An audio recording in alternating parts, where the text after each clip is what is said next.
Bismillah ar-Rahman ar-Rahim. Assalamu alaikum. This is, of course, Perspective.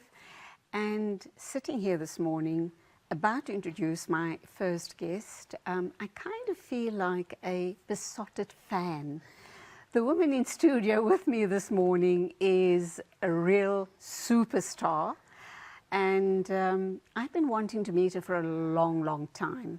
I first came across her pre-COVID when she was interviewed on another platform, which I was on as well, but by a co-presenter. And I was so taken up with her, and I thought, I've got to speak to this woman. I have to interact with her. I've got to try and understand what makes her tick. And lo and behold, the opportunity has arisen simply because she's come out with her book, Damn Good Food by Fehmz. She is a woman that needs absolutely no introduction, but I'm super excited to be chatting with her on my show today, and we're going to talk about what makes this woman tick.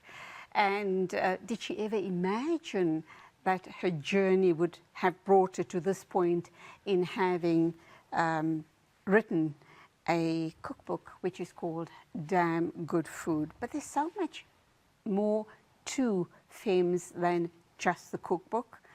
And I'm kind of wondering what's next with this amazing lady who is so full of energy, vitality, and very spontaneous, and has the most amazing personality. Assalamu alaikum to you. Wa alaikum assalam wa rahmatullahi wa barakatuh. Jazakallah for having me. Well, I'm glad we're finally properly meeting, right? Absolutely. I seem to remember that on one of your previous shows on a previous platform that I'd referred to, I think you came in with a whole array of food as well. Yes. I can't remember, to be honest. But it was a craft thing. Oh. No, it was a craft thing. We had done an art project. All right. I like the creative environment is always very much somewhere where I thrived. Like, I really loved it. I enjoyed it. It made me happy.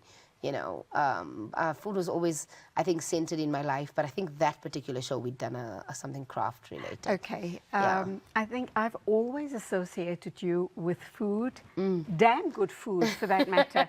I hope so. Because I think the other thing as well is, you know, I kept hearing about these pop-up food markets. Okay.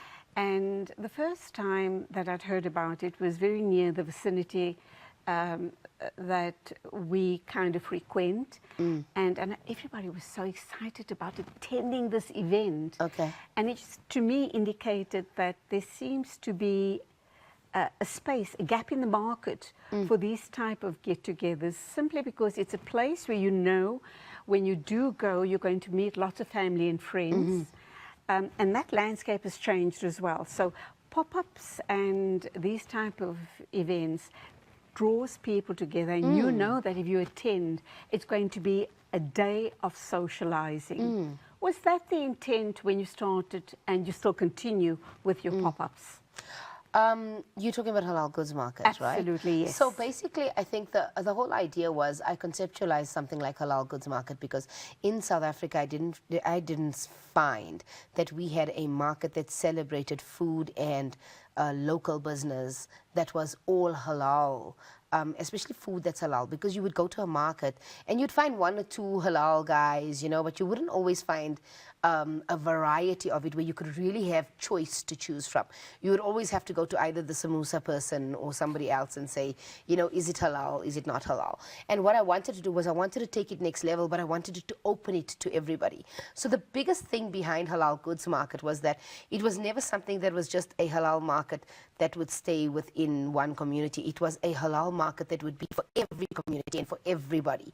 And I conceptualized it around the idea of how do we take halal and make it more accessible, but also like expand our flavor profile. How do we look at businesses that really are doing interesting halal food, and not in franchise, small businesses, those kind of things, but also businesses that did clothing, fabric, jewelry, those, you know, all of those things. How do we put them all under one roof? And when I think I conceptualized it around 2015, but we actually had our first market in 2017. Food has always been part of my social media journey. So I feel like it was almost a natural progression. It was also we couldn't find it. we couldn't find a really good halal market in South Africa that was doing this.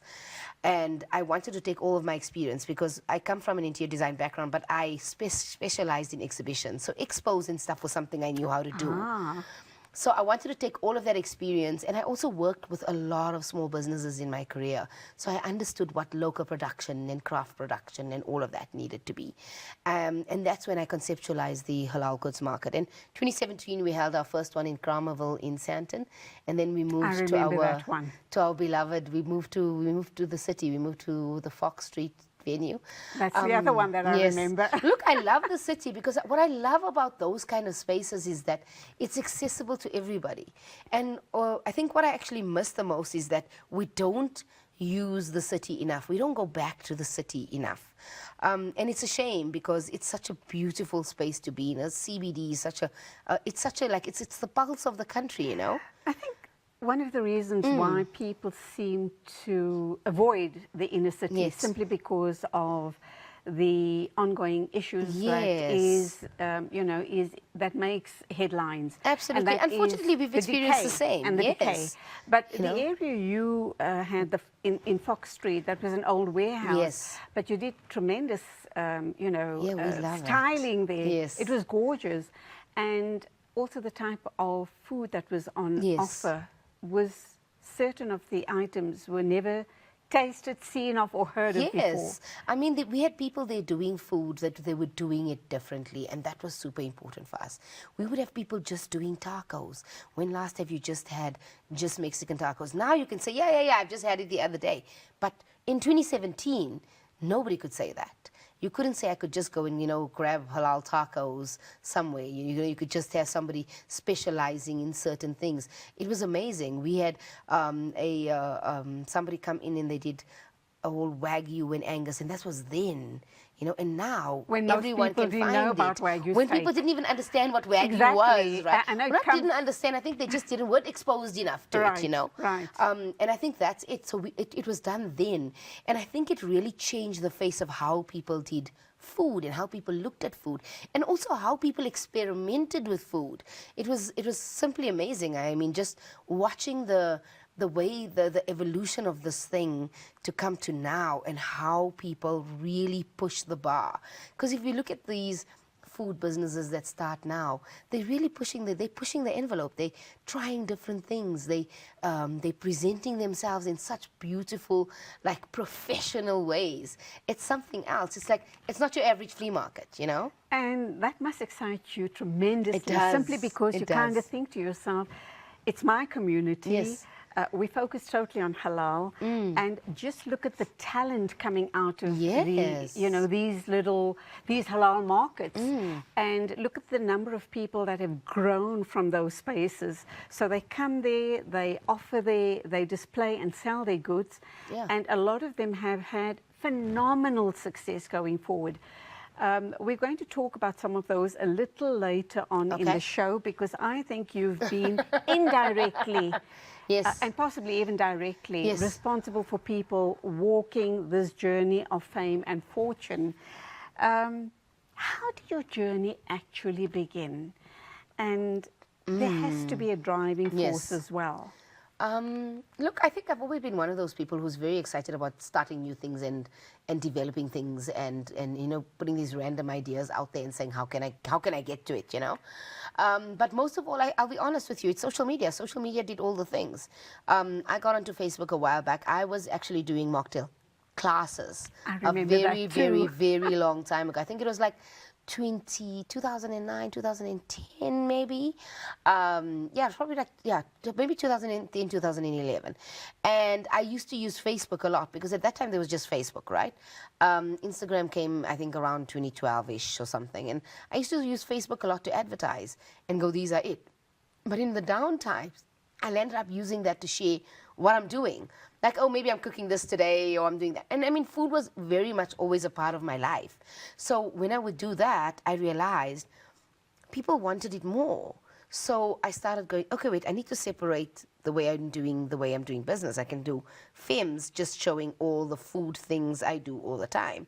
And I can do Fehmz mocktails to show when my mocktail classes are happening, you know, as the progression of my business goes, all of those things happen.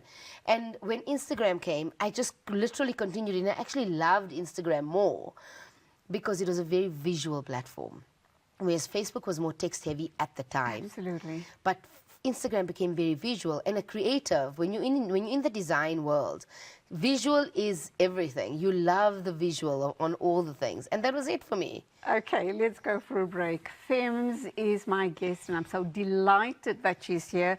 We are going to talk about her book, Damn Good Food, and I kind of wonder, did she ever imagine it would get to this point? But there's so much more to unpack with this amazing personality. Please do stay with us.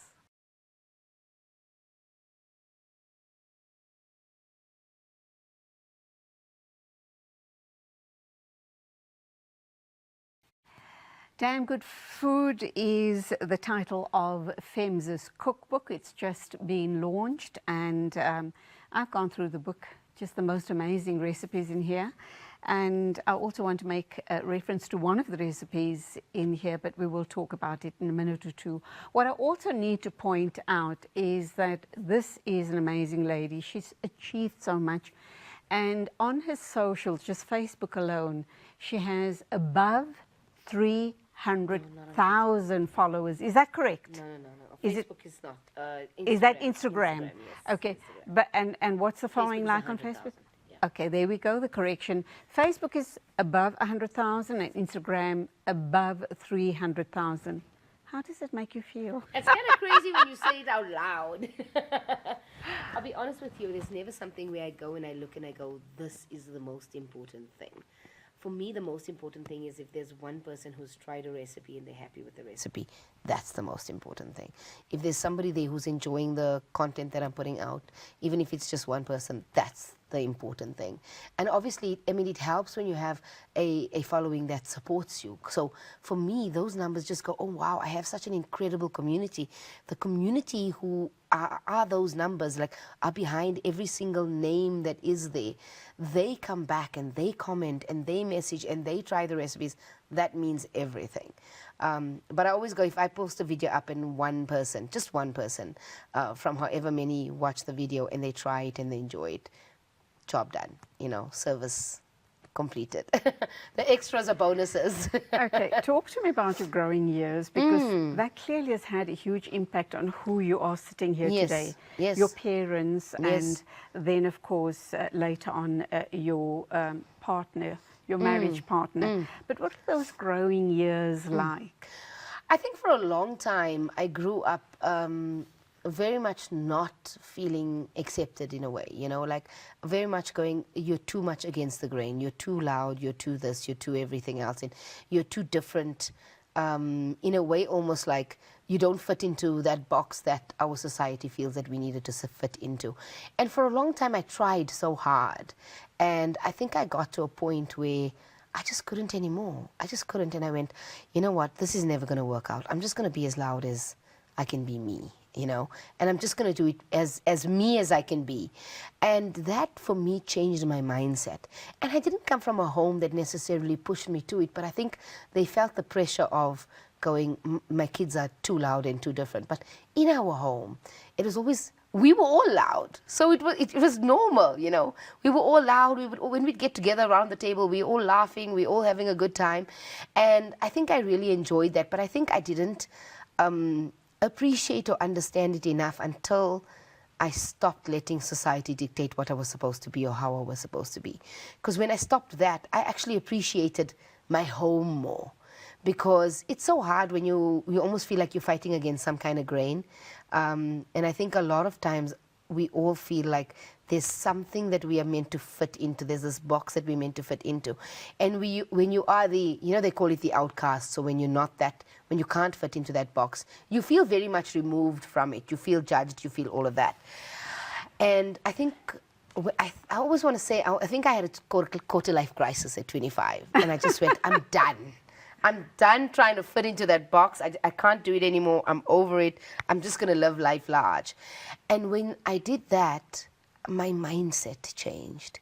And it just went, right now, I'm just going to live as true to me as possible. And the most incredible thing is that opened my world up to other things. I actually met my husband after that, after I realized that fitting into what everybody wants. Because, you know, like when you're young, they go, oh, if you act like this, you'll get married, you'll this, and, you know, this is the trajectory of life. I was told that as well, that I'd never find a husband because I'm not domesticated. Thank you. So, you know, you need to follow this trajectory. Absolutely. You know, go to school, study a little bit, get married, have children, you know, and just the cycle continues. And be accepted in society and not be on the margins. There you go. And don't talk too loud, you know, don't laugh too loud and let nobody hear you. And a lot of that, and because none of that, like, trajectory had happened. I hadn't met the person, gotten married and everything. And I went, but I tried to do everything you wanted me to do. Like, how did this just not happen? And I think I'm so happy that it didn't happen. I'm so happy for the fact that it didn't happen because I found myself sooner. And when I found myself sooner, everything else happened.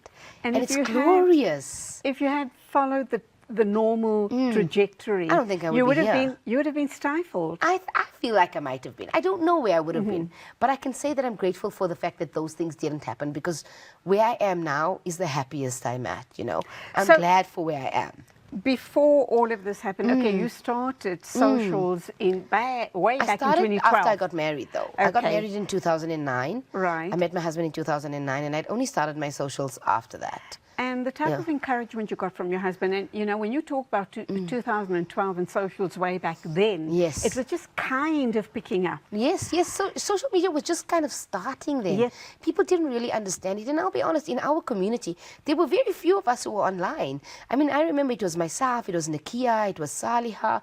There were very, very few of us who were online. And we would all be cheering for each other and, you know, having fun and almost like telling everyone, like, come, you know, enjoy. And I think we still do it now. Like, that community is still there now.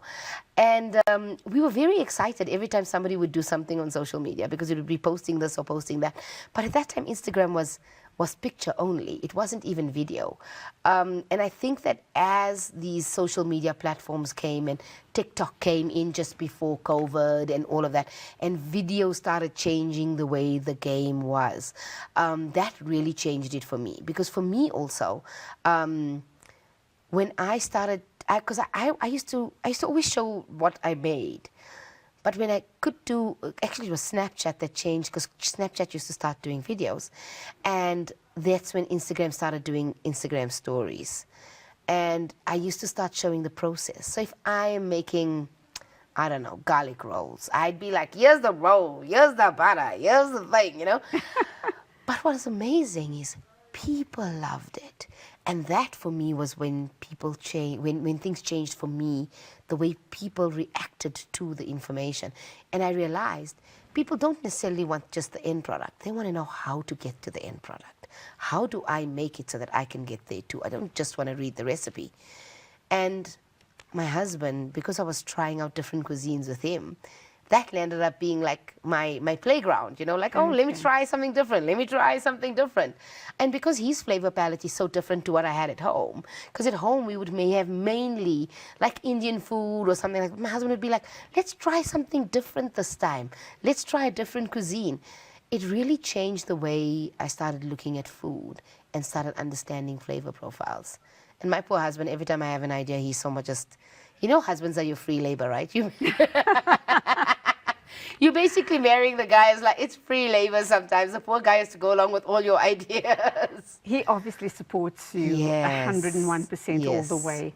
And I think if you didn't have that support structure, perhaps you wouldn't have achieved everything you've achieved up to now. Absolutely. Which brings us to the book, Damn Good Food. How did that concept come about? Did you actually tell yourself? Did you visualize it? Yeah. Did you feel that I've got what it takes to actually, you know, do a cookbook? Yeah. And we know that our, you know, our market are flooded with all sorts of cookbooks. Yes. I kind of thought, do we need another cookbook? Did you ask yourself that question? No.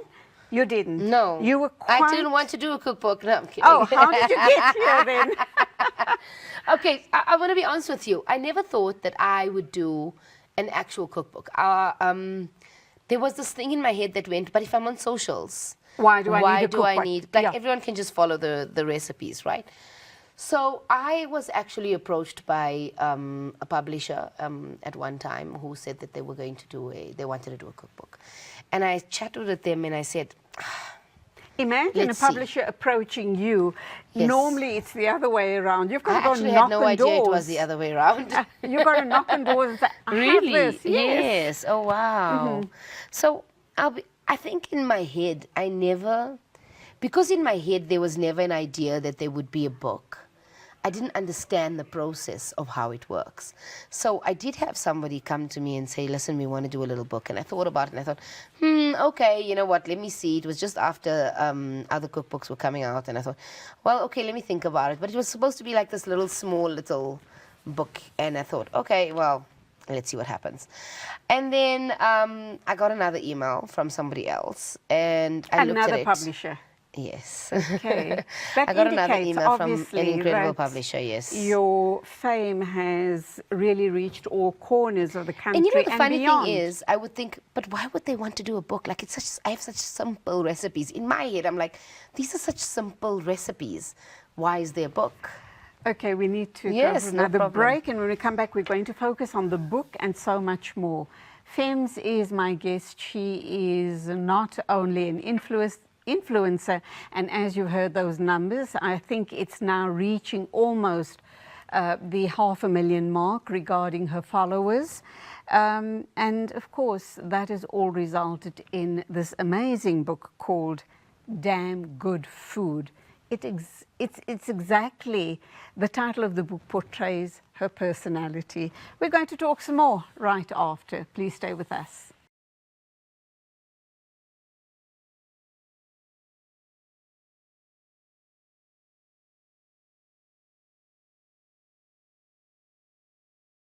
Welcome back. You know, I knew this was going to happen. I have this amazing personality in studio with me, Fehmz, and I know, and I've seen her on TV and radio before, and I know that she's got this larger-than-life personality, and I knew that when she comes onto the show, I'm going to have lots of fun, and that's exactly what I'm having, and I do hope that you guys go out and get this book because it has simple, easy, want-to-have recipes passed down from granny to mom, you know, and also from aunts, but these are all flop-proof. So, how did you land up with this particular publisher? And how excited were they about having this collaboration with you? Listen, persistence is the key, right? Okay. So this publisher, my publisher Lindy, she sent me an email and she said, I wanted to do a book with you. And I saw the email and then I just clicked, you know when you save it as unread, I'm like, I'll get back to this one, I'll get back to this one. And I think I ghosted her for like 2 weeks or something. And who are they? They're actually called Jonathan Ball Publishers. They're Human and Rousseau, but they are now Jonathan Ball Publishers. A very well-known name. Yes, yes. I'm very lucky, thank you. So she actually had, when I didn't reply to her email, she started DMing me. And then she started commenting on my posts. And then she sent me a Facebook message. And then she eventually sent Fatima Saido into my DMs. And Fatima Saido sent me these long voice notes. And I mean, you don't not reply to Fatima Saido, right? So Fatima Saido said, please can you answer Lindy's email? And I went, we had such a good chat, and then she ended it by saying, you know, you need to answer Lindy's emails. So I messaged Lindy and I said, listen, okay, what's the deal? And she went, I want to do this book. And I said, I don't know if there's a book in me. And she's like, no, there isn't really, if there's a book in you. And I said, who's going to buy my recipes? They're all simple, easy recipes. And they're all there. Like, I don't know if people are going to buy it. I think sometimes when I say I didn't want a cookbook, it's more I didn't trust in myself enough. And I think we've always filled with self-doubt, right? Self-doubt is probably the hardest thing. Like I tend to self-doubt or self-sabotage most of the time, because then I'll say, okay, we're doing this, and then I'll go, you know, you get cold feet and you go, okay, how can I sabotage this so that it doesn't happen? And I did that a lot through this process. There was a lot of self-doubt. There was a self-doubt from the day I decided to sign that contract, which also took me about 4 months before I actually finally signed it. To the day that we finally sent this to print, there were parts of me that just went, no, no, no. Even when it was printing, there was a part of me that went, how do I pull out now? What if people don't like it? But Lindy, she was the one person who said, let me have a meeting with you. And I had a meeting with her, and I said, And she told me everything. She's like, this is what they do, right? I mean, this is what publishers do. They know the book world. I don't know the book world. I only know how to make food, eat food, right? That's what I know how to do. And I want more people to be able to make food, eat food, and do it at home and not feel intimidated by the kitchen. So I told Lindy, I said, if you can show me that you know who I am, I will consider doing the book with you. Well, I must tell you, she Fehmz, came back to me with a thing that was like, Fehmz, this is you. And I looked at it and I said, you see me. And if somebody sees you, you feel so much like, the feeling of feeling seen is so difficult to explain. But that's exactly what Lindy and Hannes did. Get me.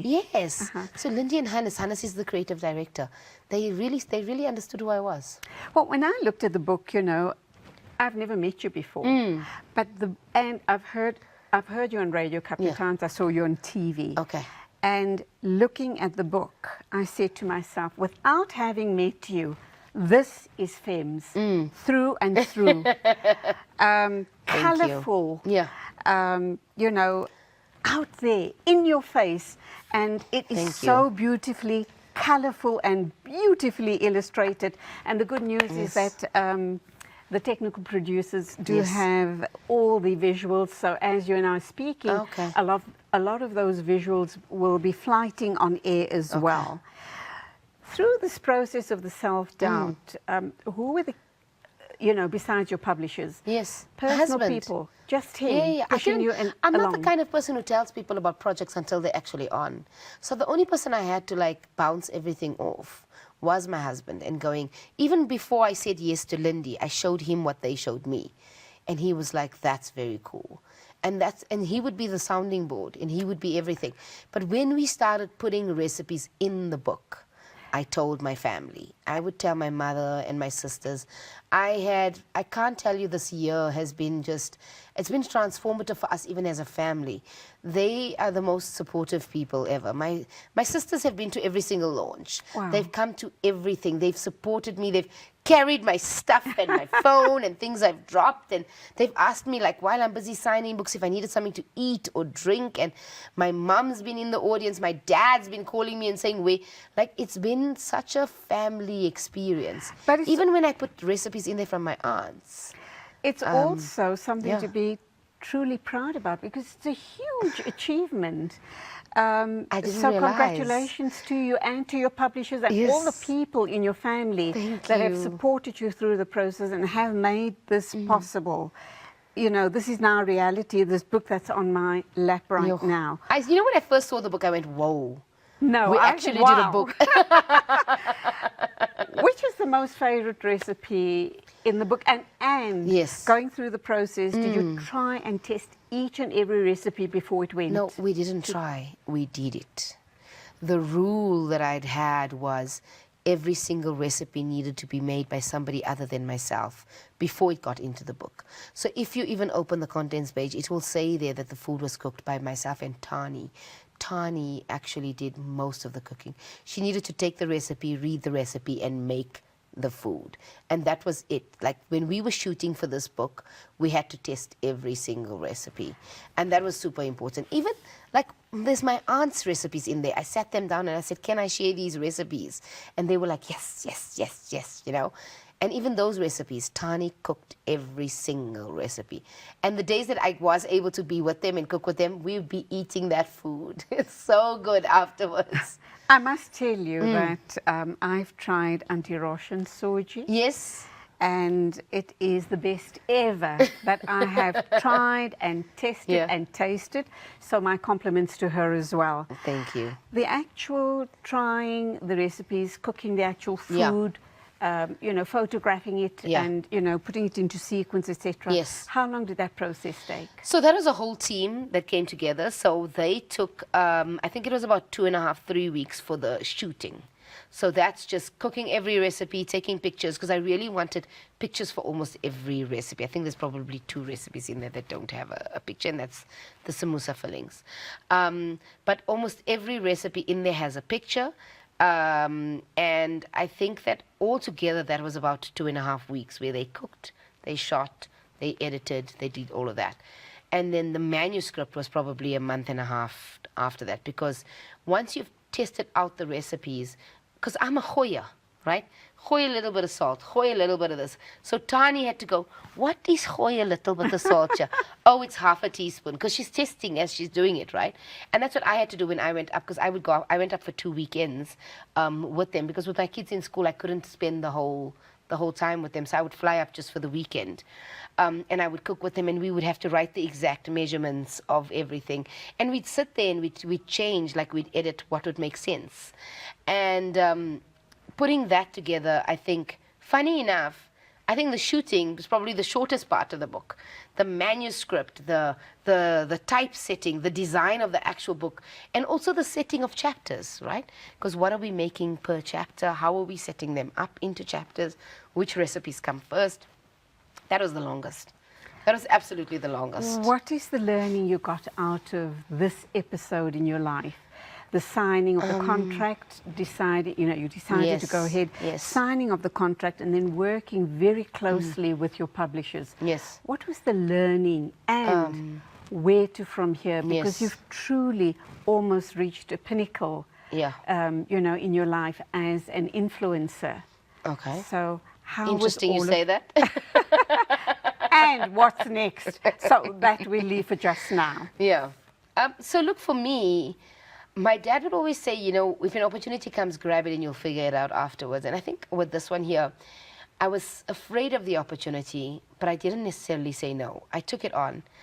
And wow, just learning and understanding what the book world is about. It was a world I had no idea of.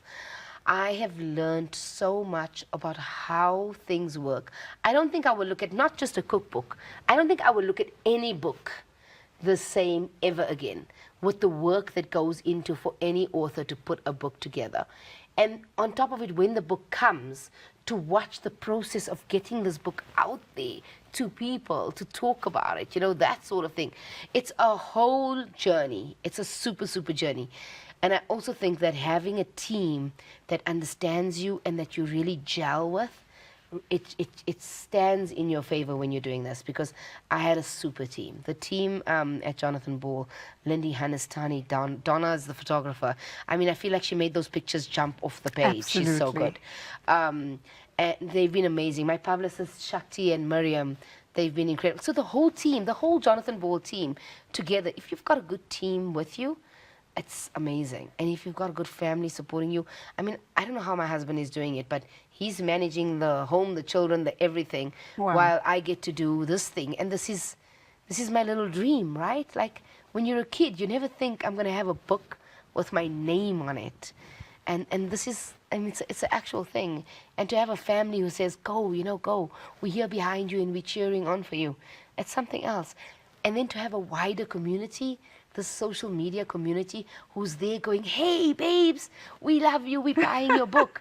It's something else. Okay, let's hold that thought, and let's also talk about sales when we get back from our ad break. Fehmz, the amazing, larger-than-life personality, is my guest today in studio, and I'm so super excited. In fact, I don't think there's enough time to cover everything I want to cover with her, but please do stay with us. We're still going to be talking to her more.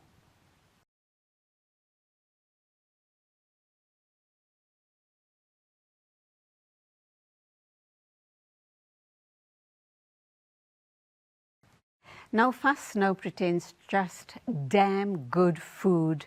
A recipe book by Fehmz, and of course, she's here in person, obviously, talking to me about her journey. How are the sales of the book going, and where can one get the book? Well, you can get it at any good bookstore nationwide. Exclusive Books, Bargain Books, Graffiti, Wordsworth, all of them. And online as well. I mean, all of these bookstores are online. You can also get it on Take-A-Lot, on Loot. You can also get it at independent bookstores. If there's a bookstore out there, they've got to connect to the publishers. If they don't have the book, tell them to order the book in. That's what I usually say. But they're all connected to Jonathan Ball. I mean, this is not a small publisher. I think that's also why I'm so glad that I went with a publishing house rather than the self-publish route. Okay. Because a publishing house has all the connection to be able to get through to every bookstore. They can get your book spread nationally. And we actually, as far as I know, they've also got a footprint in Botswana and further. So And probably abroad as well. People could they're not order. yet international, Okay. but we're working on it. Let's just say we're working on it.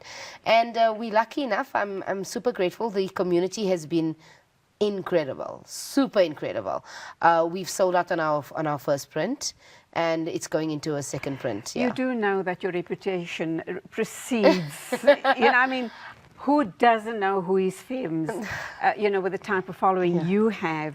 So early on, I indicated that perhaps you've reached the pinnacle. I don't think so. There's no stopping you. No, in your, I'm not there yet. In your mind, Yes. what are you, what are you thinking? What's next for me? I've got X amount of followers, and I mean, it's incredible the amount of followers you have, and you have huge influence. So you can turn this around any which way you like. Look, what's next for you? Look, I'm very aware of the fact that digital is changing so fast that we can't even catch up ourselves, right? So I don't think that any number of followers or where we are is going to necessarily be something that's going to carry today.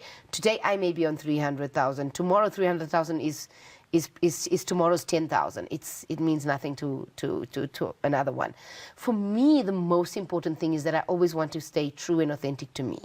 And it's important for me to always show up in my way and to show up 100% as Fehmz can be. And that will be important for me no matter what next digital platform is coming around or what next comes about. And I think I always want to stay strong on that path. And I think for me, something like this, something like the book, it's kind of like when you have that dream that you didn't realize you were allowed to dream. Like, when you're young and they say those are dreams, there's never an idea in your mind that, wow, this dream is touchable. Like it's an actual, I can touch it.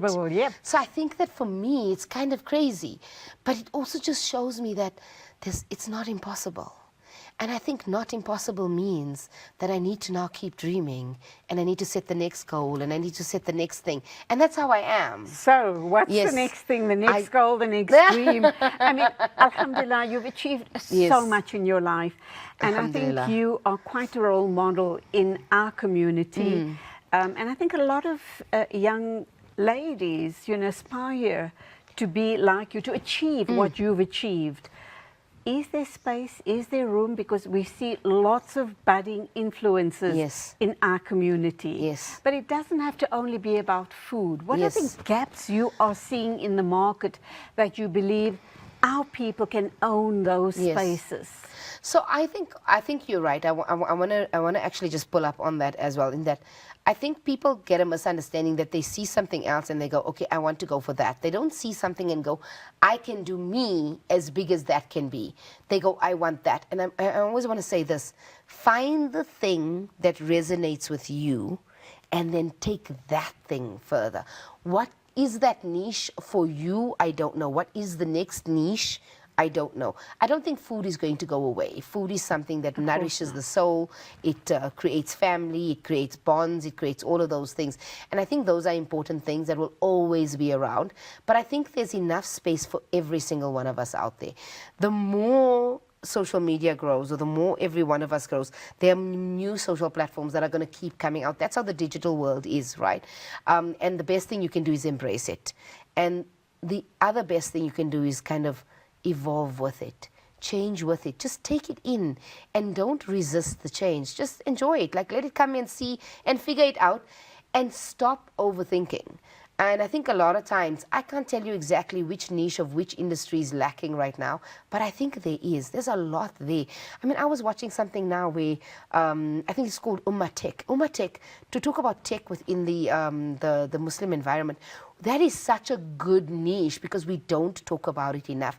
There's so much going on in that sector that not enough of us are actually embracing that and saying, how do we change that? How are we not developing more apps? How are we not doing these things? And they are there, right? So I think that everybody should grab onto what fulfills them. Find the thing that makes you really happy to do the things you do. Like for me, I love doing what I do right now. I also want to say that, like, don't feel like once you've started doing it, that's where you're stuck. There's no such thing. Be adaptable enough to change course as you're going. There's no straight road to anywhere. You can't drive straight from here to Durban either. There's off-ramps, there's lefts, there's rights, there's all of that. And I think people sometimes see the end product and they go, I'm just going there. And they think it's straight lining. And they think if they stay on this straight line, and that's only where they're headed. But sometimes you may be headed in a direction and then you change your mind and your dreams grow. And your dreams change. But you must set the goals small. It's like how people say, I'm going to stop at Harry Smith. That's goal one. You must be dreaming about something now that this is such a damn good success. Well, you must be dreaming about something. I'm going to be very honest with you. I'm enjoying the moment. We don't enjoy the moments enough. Have I set other goals? Yes, but related to this.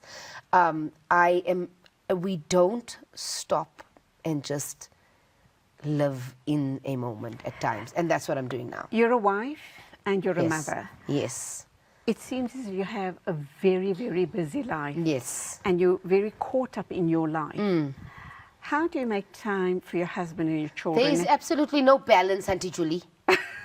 Please, don't ask for it. But you need to make up for them in some way. How does that happen? You must be a very close-knit family, and I should imagine you have a very, from what you've been saying over the past hour in the interview, you have a very supportive husband. Yes. And he's very hands-on. Yes, he's very hands-on. What have you explained to your children about your journey and where you're at now? Yes. I think the weird thing is that because my children have been in this journey with me, posting on social media for so long, they've kind of grown into it. For them, it's just a normal thing. Oh, mommy's making a video. Oh, mommy's posting a video. Oh, mommy's this. Oh, mommy's that. And I think they're so used to it that when this came out, it was kind of just a little bit different, but it was kind of going, babies, mommy now has a book. And I think it clicked with my daughter a couple of weeks ago when we were driving, and she said, and she looked at me, and she was asking me a few questions about the book. And then she said, Mommy, is it an actual, like, it's a physical book? And I said, yes. And she said, Mom, that means you're an author. Like in our library at school, it means you made a book, like those books that are in our library. And I went, yes, baby. And I think that's when it actually hit me that I did a book. Because I think we sometimes look at cookbooks like it's not a book. It's like it's not as valuable as writing words and creating stories. Did you add a lot of your own words in the book? Oh, yeah, everything is mine. Everything is yours. Everything is mine. Wow. Everything we've written in there is mine. All the memories that are there. There's memories of recipes. I've included the memory of where that recipe came from in so many of the recipes in there because it's all part of my journey to kind of get to where I am. Even the newer ones, you know, where we come from, what we've tasted, I've got a recipe there where my sister developed the recipe from, you know, when we used to go out and we were older. It's a little bit of there's a story in everything. There's a story of when I used to race my car, and it's in there, you know. It's a little bit of everything in there. Race your car? Give us more detail. No, I used to. It's in there. Read the book. Wow. We don't want to give too much away. We need people to go out and book. Absolutely. No, but I mean, like, I think that's the thing. And when we talk about where the digital revolution is going and where I'm going, I'll be honest with you. The hardest thing with having a family and having kids and having a husband is that you feel like you're juggling all the balls. You know, everything's in the air all the time.